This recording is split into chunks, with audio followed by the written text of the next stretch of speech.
এক জঙ্গলে বাস করত একটি মা ঘোড়া তার একটি ছানা নিয়ে। পাশের জঙ্গলেই বাস করত একটি ভয়ানক বাঘ। সে সবসময় চাইতো ঘোড়ার ছানাটিকে খাওয়ার জন্য। একদিন সকালবেলা মা ঘোড়া বলল, বাচ্চা, আমি পাশে জঙ্গলে যাচ্ছি খাবার আনার জন্য, তুই সাবধানে থাকিস। আচ্ছা মা, যাও, তাড়াতাড়ি আসো। এরপর চলে গেল মা ঘোড়া খাবার আনার জন্য।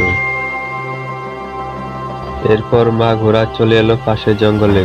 মা ঘোড়া এসে বলল, বা, এখানে কি সুন্দর তাজা তাজা ঘাস, আমি কিছুটা খাবো আর আমার ছানার জন্য নিয়ে যাব। এরপর মা ঘোড়া এখান থেকে পেট ভরে ঘাস খেলো আর তার ছানার জন্য নিয়ে গেল।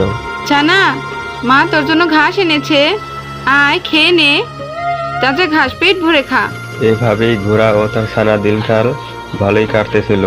মা ঘোড়া ঘাস এনে দিত, ছানা পেট ভরে খেত। এদিকে দুষ্টু বাঘ বলল, কতদিন ভালো মন্দ খাই না, এদিকে খিদাও লেগেছে। জঙ্গলে এখন আর পশু পাখি কিছুই নেই, সবই তো খেয়ে শেষ করে ফেলেছি। যাই একটু যেয়ে ওইদিকে এগিয়ে দেখি কিছু খাবার পাই কিনা।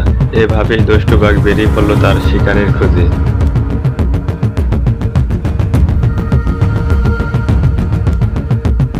এভাবে বাঘটি জঙ্গলের পর জঙ্গল খুঁজে বেড়ালো শিকার, কিন্তু কোনো শিকারই পাচ্ছে না সে।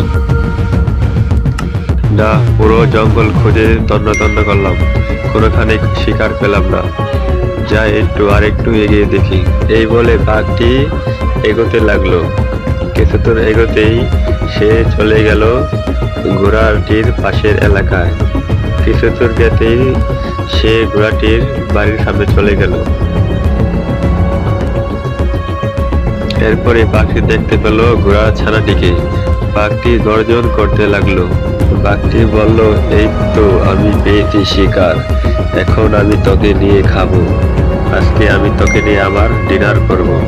বাঘটিকে দেখে তো ঘোড়ার ছানাটি চিৎকার করতে লাগলো, মামা বাঁচাও, আমি তোমার মামা বাঁচাও, আমি তোমার না, আমি খেও না, আমি খেও না, দুষ্টু বাঘ, আমার খেও না, আমি বাচ্চা। বাচ্চা ঘোড়াটির কথা শুনে বাঘটি বলল, তুই বাচ্চা হোস আর যাই হোস, তোকে আমি খাবই, পালিয়ে তুই কোথায় যাবি?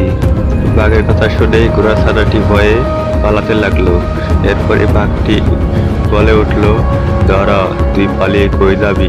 তুই যেখানে যাস না কেন তোকে আমি ধরবই। বাঘটিও ঘোড়ার ছানার পিছু নিল। এরপর বাঘটি ঘোড়ার ছানাটিকে ধরে নিয়ে গেল। এইদিকে তো মা ঘোড়া প্রতিদিনের